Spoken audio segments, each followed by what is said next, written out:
आज पति के मुख से निकल गया। मैंने शिव महापुराण में सुना है शंकर भगवान पर 108 कुछ भी शिव को चढ़ाना चाहिए श्रावण के महीने में। हमने पहले भी कहा था, पिछले लॉकडाउन की कथा निकाली है और श्रावण के महीने की कथा निकाल कर सुनना। उसमें कहा था आपके पास कुछ भी नहीं है तो 108 चावल के दाने चढ़ाइए, 108 मूंग के दाने चढ़ाइए, 108 आप चाहे तो सरसों के फूल चढ़ाइए, 108 चाहे तो सफेद पुष्प चढ़ाइए, 108 चाहे तो गुलाब की पत्तियां चढ़ाइए। पर सावन के महीने में एक नियम बनाना कि मैं 108 ये वस्तु शिव को समर्पित करती। उसका कारण क्या है? तो स्कंद पुराण में लिखा है शंकर भगवान को सावन के महीने में जब हम 108 कोई वस्तु समर्पित करते हैं तो शंकर उसको लाख और करोड़ों गुना कर कर हमको पूरे वर्ष में प्रदान कर देता है। इसलिए श्रावण महीने में 108 की महत्वता।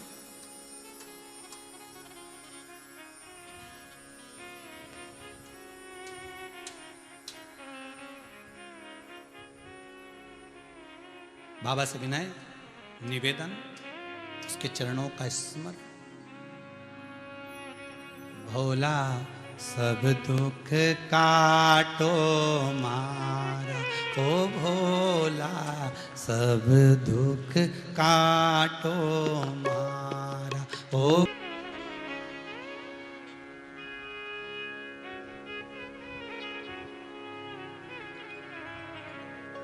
नियम ऐसा लो जो सज जाए। नियम ऐसा, कभी ऐसा नियम मत लेना जो ना सजे हो। नियम कौन सा लिया जाए? सावन के महीने में आप भी नियम लो, हमें मना नहीं, पर नियम वो लेना जो तुम साध सको। कई कई माताएं अपने बच्चे को कसम दिला देती, मेरी सौगंध खा तू सुबह 6 बजे उठ जाएगा। अब कसम तो दिला दी ने, 6 बजे एक दिन तो उठ गया ने, बाकी का दिन तो क्या मतलब ऐसा नियम दिलाने से? तो नियम होना चाहिए। तो क्या नियम लिया जाए? तो पत्नी बोली देखो अन्न का भाग मिले घर में ना मिले, एक काम करो तुम तो बेलपत्री का नियम ले लो कि अपन 108 बेलपत्र शंकर को चढ़ाएंगे, बस इतना। हाँ ठीक है। अब बहुत पैसे वाले हो गए ना तो तुम्हारे यहाँ कोई बेलपत्री तोड़ के भी दे जाएगा, थोड़ा धन मिल जाएगा, दे जाएगा। धीरे धीरे धीरे धीरे बेलपत्र का नियम लिया। एक वृक्ष से बेलपत्र लेकर आते और उस बेलपत्र को लाकर शिव जी को चढ़ा देते। निकलते निकलते कम से कम 25 दिन निकल गए, नियम पूरा चलता रहा। 26वां दिन आ गया, नियम पूरा चलता रहा। 27वां दिन आ गया, श्रावण के महीने का 27वां जब दिन आया तब माली ने बेलपत्र तो उतार ली। जो बेलपत्र के वृक्ष का माली था, वृक्ष का जो माली होता है, उसने चिल्ला दिया, हे बेलपत्र अब मत ले जाना, फ्री की मिल रही है तोड़ तोड़ के ले जा रहा हूं, अब मत ले जाना, बिल्कुल भी नहीं, कीमत दीजिए उसकी।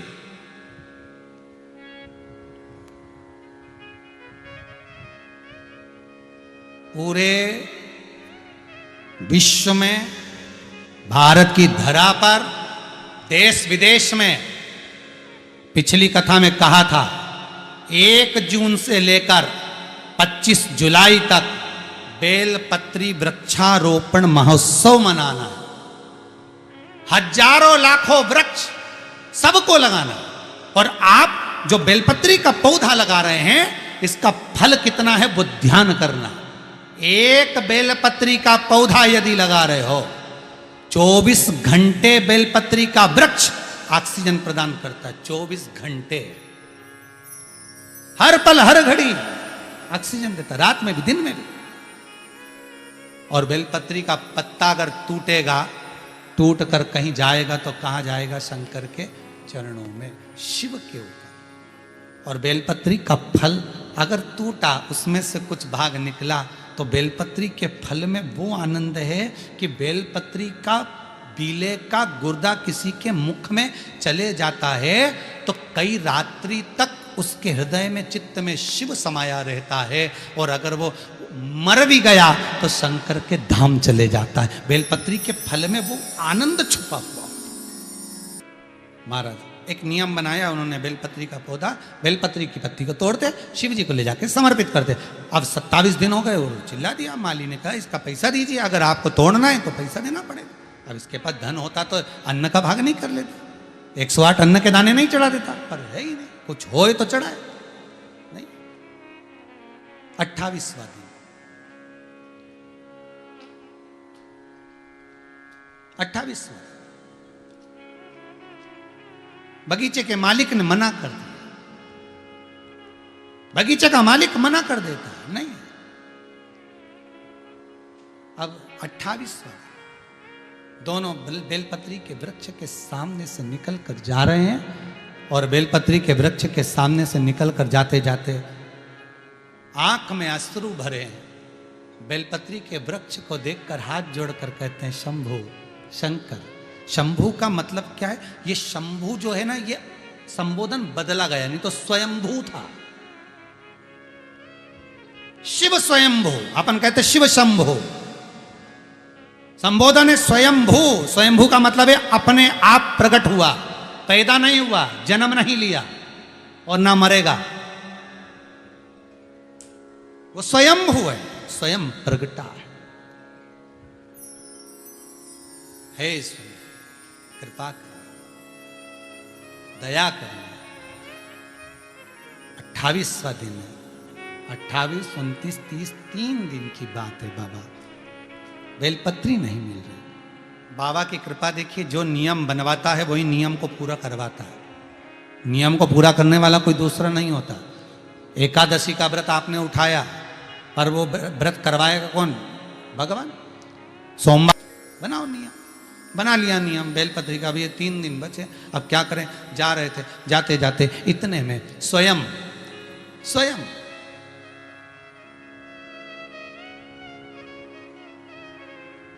एक छोटा सा बालक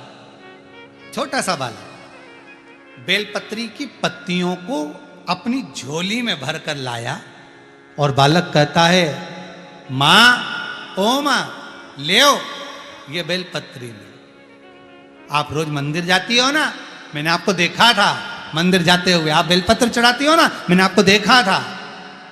मैंने मन में सोचा एक बार मैं भी बेलपत्र चढ़ाऊं, पर मेरी मां मुझे जाने नहीं देती ना, इसलिए मैं बेलपत्र आपको दे देता हूं। आप ये बेलपत्र शिव को समर्पित कर दो।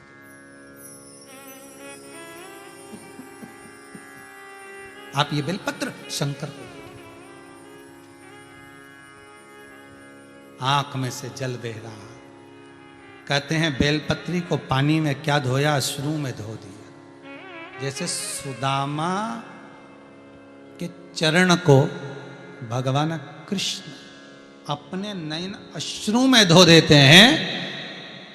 ये दोनों वैश्य, दोनों बनिए पति पत्नी बेलपत्री को अश्रु में धोते धोते शिव जी के धाम में ले जाकर समर्पित कर देते। नियम पूरा।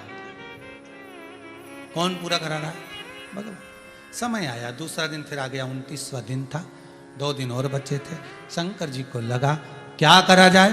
भगवान शंकर ने पार्वती से कहा, पार्वती आज तुझे जाना चाहिए, कल गणेश गया था, आज तू जा।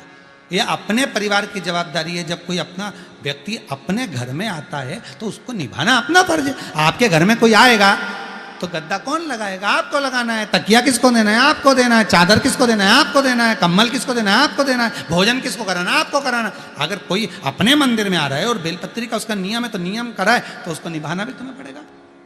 भाई 4 मेहमानों में से 3 तो रोटी खा रहे और एक व्यक्ति की एकादशी का व्रत है, वो नहीं खा रहा, तो खिचड़ी कौन बनाएगा? अरे बोलो तो जम के, कोई दूसरा बनाएगा कि पड़ोसन को फोन लगा के बोलोगे देखो हमारे यहाँ तो भैया हम खिचड़ी नहीं बनाएंगे, तुम्हारे यहाँ मेहमान में भूख लगी है और इसका व्रत है तो तुम कहीं पे भी जाके खा, पर हम खिचड़ी। फर्ज तो अपना है ना, अपने यहाँ आया है तो खिचड़ी भी अपने को बनाना पड़ेगी। भाई बनाओ खिचड़ी, बहुओं से कहो खिचड़ी बनाओ, एक का व्रत है। उसी तरह भगवान, नियम तुमने लिया है, व्रत तुम्हारा कर रहा है तो निभाना उसको पड़ेगा। जाओ पार्वती। पार्वती बोली मैं कहाँ जाऊं? बेलपत्री दो, जाओ बेलपत्री दो। हाँ, पार्वती जी बोली बेलपत्री मैं और वृक्ष से उतारूंगी तो मुझे वो आनंद की अनुभूति नहीं होगी। और ध्यान दीजिए इस कथा पर, हो सकता है आज कथा का प्रथम दिन और बाबा ने ये कथा आप सबके लिए निकाली है, तो उसको धारण करिएगा कि बेलपत्री की अगर मैं वृक्ष से उतारती हूं तो दुख मुझे होगा, ये पार्वती जी कहती है। शिव महापुराण की विद्धेश्वर संहिता उमा खंड भी कहता है, आप एक बेलपत्री का वृक्ष लगाओ और लगाने के बाद उसको पूर्ण तरह से पोषित करो, खाद डालो, पानी डालो, उसको पूर्ण तरह से बड़ा करो, तो तुम किसी पेड़ की बेलपत्री तोड़कर शंकर को चढ़ाओगे तो शंकर स्वीकार करेगा। मालूम पड़े पेड़ एक नहीं लगाया और सारे गांव की बेलपत्री तोड़ तोड़ के शंकर को चढ़ाई, और कि मेरे बराबर कोई धर्मात्मा नहीं, तो शंकर बोले तेरे बराबर कोई ढोंगी भी नहीं। शिव भी कहेगा तुम्हारे बराबर कौन है ढोंगी, कौन प्रपंची। एक बेलपत्री का पौधा नहीं लगाया, एक बेलपत्री का पेड़ नहीं लगाया, और सावन के महीने में सारे गांव की बेलपत्र तोड़ तोड़ के शंकर जी को चढ़ाया, और एक बेलपत्री को कभी पोषित नहीं करा, और उल्टा गया और मालूम पड़े बेलपत्री की इतनी बड़ी बड़ी डालियां सब तोड़ तोड़ के ले आया, सारी तोड़ ले आया, और उसमें पत्ती पत्ती निकाल के डालियों को बाहर पटक दिया। अरे दोष है, एक वृक्ष नहीं लगाया और सारी पत्तियां तोड़ तोड़ के हर महीने सावन का पूरा महीना चढ़ा चढ़ा के शंकर को प्रसन्न कर रहे। और एक दो तो कह कि हमने तो पैसे से खरीद ली, हमने 50 रुपए दिया ना मालिक, हमने कहा 108 गिन के लाना, वो तो 108 गिन के लाया, ने 50 रुपए लिए, तो जिसने लिया वो भी दोषी। माली ने कौन सा पेड़ लगाया कहीं जाके बेलपत्री का, ये फूल का लगाएंगे तो बिकेगा, या पत्ती कौन सी बिके, शंकर जी के तो फ्री का आइटम चढ़े, बाकी के सब देवताओं उनके अच्छा जोरदार गिफ्ट का आइटम, इनके तो फ्री का आइटम। बेलपत्री देखो तो फ्री में मिल जाए, पानी देखो तो फ्री में मिल जाए, धतूरा देखो तो फ्री में मिल जाए, उन्हें कौन ले जाए, वो कांटा के धतूरे के घर में ले जाके रखे, सब फ्री में। आंकड़े का फूल देखो तो फ्री में, समी का पत्ता देखो तो फ्री में, कौन कांटे का पेड़ घर में ले जाए, तो सब फ्री का आइटम। और उनके साथ जो रहे वो भी फ्री, कहीं पे भी मिल जाए, बारिश चले तो वो तो फ्री। बस इनके जिसने देख लिया वो फ्री नहीं रह पाता। एक बार ग्राउंड में अगर देख लिया नहीं बब्बा फ्री, तो फिर तुम फ्री नहीं घूम सकते, उधर मत जाना, क्यों, शंकर जी का फ्री। बाबा भाई वही, अगर वो दिख गया तो तुम फ्री नहीं हो पाए। बड़ा शिव बड़ा अलमस्त है, शंकर बड़ा आनंदित है, बड़ा आनंद, बड़ा मस्त है शिव। ओ घड़ी है वो,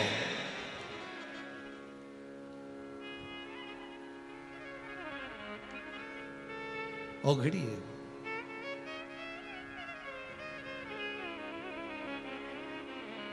अब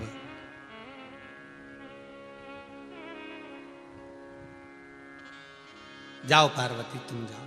पार्वती जी बोली मैं तोड़ूंगी बेलपत्र, उतारूंगी, मुझे दोष लगेगा, श्रेष्ठता नहीं होगी मेरी, मैं कैसे जाऊं। शिव बोले नहीं, ऐसा नहीं है, आप जाओ, बेलपत्र ऐसा हो तो मेरी ही उतार कर चढ़ा जाओ, जाओ उठाओ और देखकर आओ। पार्वती जी ने जो कल बेलपत्र चढ़ाई थी वही पार्वती उठा के लिए धो के वापिस चढ़ देगी। पार्वती जी ने बुढ़िया का रूप रखा, बूढ़ी का रूप रखकर एक जगह पर पार्वती जी सुंदर वस्त्र पहनकर बैठ गई, और जाते जाते पथिकों को रोक रही हैं। पार्वती जी रोक रही हैं पथिकों को, ए भैया रुको, ए भैया रुको, सावन का महीना चल रहा है, बेलपत्र ले जाओ। पर कोई बेलपत्र लेने को तैयार नहीं, कोई नहीं ले रहा। ये दोनों जा रहे थे, इन्होंने कहा माँ क्या बात है। माँ कहती है मेरे पाँव में तकलीफ है, मैं जा नहीं सकती, ये बेलपत्र आप ले जाओ। शिव महापुराण की कथा कहती है कोई महाकाल जा रहा है, कोई सोमेश्वर जा रहा है, कोई मल्लिकार्जुन जा रहा है, कोई काशी जा रहा है, कोई विश्वनाथ जा रहा है, कोई केदारनाथ जा रहा है। कोई व्यक्ति अगर 12 ज्योतिर्लिंग में जा रहा है, आप खुद नहीं जा सकते, कुछ भेज नहीं सकते, तो एक बेलपत्र को ओम नमः शिवाय लिखकर एक कॉपी में, कोई रजिस्टर में उसको रखकर सीधी की सीधी उस कॉपी को ओम नमः शिवाय लिखकर शंकर के पास भेज दो, कह देना ये बेलपत्र निकालकर शिव को चढ़ा देना। हमारे के पास में पार्वती जी ने दिया, ये लेकर चले। पार्वती जी ने जो दिया था वो शंकर जी को समर्पित करा। नियम इन्होंने लिया था, पूरा शिव जी ने किया। 30वां दिन बेलपत्री नहीं मिली, सावन आने दो, बेलपत्री के वृक्षों में पत्तियां मिलना बंद हो जाती है, बहुत सारे लोग धर्मात्मा इकट्ठे हो जाते हैं। निवेदन है उतनी ही तोड़ना वृक्ष से जितनी आपने लगाई हो, जितनी आपने लगाई। अरे सीधा सीधा बात है भाई, फल उतना ही मिलता है। वो कहे ना, अब 30वां दिन शिव जी का नाम लेकर घर से निकल गए, वृक्ष पर से पत्ती आने नहीं है। पार्वती जी ने शंकर जी से कहा, गणेश जी चले गए, मैं भी चली गई, कार्तिकेय रुष्ट होके श्री सेलम में बैठे हैं, अब तुम ही बचे हो। बहुत अच्छा परिवार है शंकर पार्वती का, इनके जैसा परिवार दुनिया में किसी का नहीं होगा। गले में सांप, बैठे नंदी पे, बाजू में कार्तिकेय के मोर, पार्वती बैठी शेर पे, गणेश जी चूहे पे, सब एक दूसरे के दुश्मन। उसके बाद भी कितनी शांति से आराम से रह रहे कि तुम तो जब फ्री हो जाओ घर से, लोटा भर के पानी लिया, चढ़ा के चली जाओ। शंकर जी अलमस्त बैठे, पार्वती जी हाथ जोड़ के बैठी कि इन्हीं पे चढ़ाना, हमारे कपड़े गीले करके मत जाओ। कितना मस्त परिवार, उनके जैसा कोई परिवार अलमस्त है।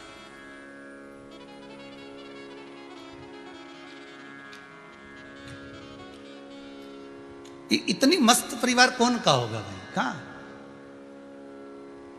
लक्ष्मी स्वयं पार्वती जी शंकर जी से बोली, देखो प्रभु, गणेश जी हो आए बेलपत्री दिया, पार्वती हो आई बेलपत्री दिया, कार्तिक रुष्ट होकर सेलम पर बैठे, बारी तुम्हारी है। शंकर भगवान बोले, अब हमारी बारी है तो हम ही जाएंगे, तुम चिंता मत करो। और अंत में जब पूर्ण तरह से परास्त हो गए, हार गए, वो वैश्य, वो बनिया और बनिए की पत्नी, वो सेठ और सेठानी जिसके पास कुछ भी नहीं है, वो अंत में जब हार गए, तब शंकर उस समय पर जैसे ही पहुंचे, एक बंदर का रूप लेकर, एक हनुमान का स्वरूप बनाकर, एक बानर का स्वरूप बनाकर, क्योंकि शिव हनुमान है और हनुमान ही शिव है।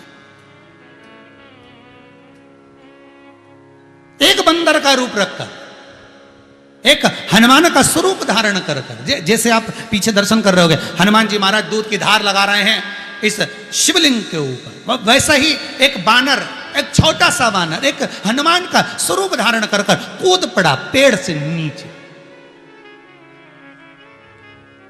कूद पड़ा एक वृक्ष से नीचे।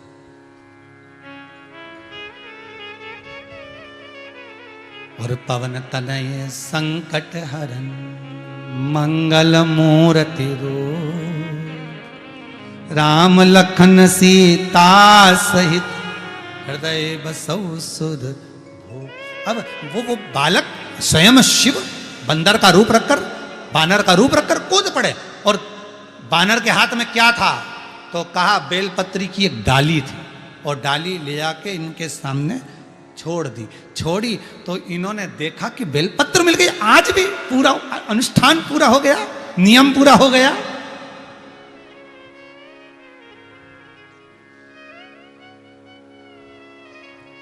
अनुष्ठान पूरा, नियम पूरा।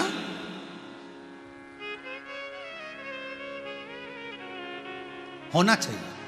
ये जो बानर ने फेंकी थी, लेकर गए, उसकी पत्तियां निकालकर शंकर को समर्पित किया, शिव को छोड़ा। शंकर को दिया गया, शंभु आंख से अश्रु बह रहे थे। शिव पुराण कहती है, जिस शिवलिंग की इन्होंने आराधना करी थी, उस शिवलिंग में से शंकर प्रकट हो गया। आज शिव प्रकट हो गया।